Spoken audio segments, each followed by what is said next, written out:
अच्छा सरपंच बैठा के देखा पवनी को सारी बंद हो गाँव बाहर कर दो और हमन बेचा बोता ना हमन को हर दाई का रिश्ता न दादा का रिश्ता न कैसे करूँ आयरिस रोगा भड़वा मन और सुगेरा गाँव में आकर के खार उन्दाई के आजादी के बात करी और रोगा बेर्रा मन बेचा के बस अतके क्यों का फर्क पड़ते हवे नहीं घन मंत्री विधानसभा के का फर्क पड़त है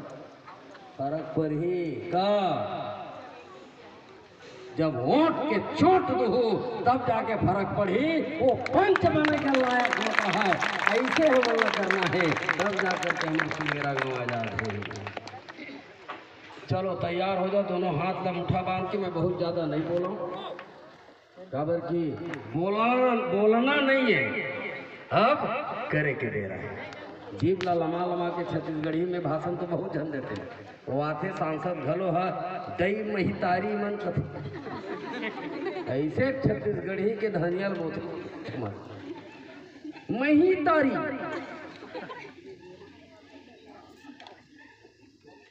महतारी हम महितारी हो गए बता हम अनबिलो खाथन तेलो मही किथन किथन नहीं हमर महतारी महितारी कहा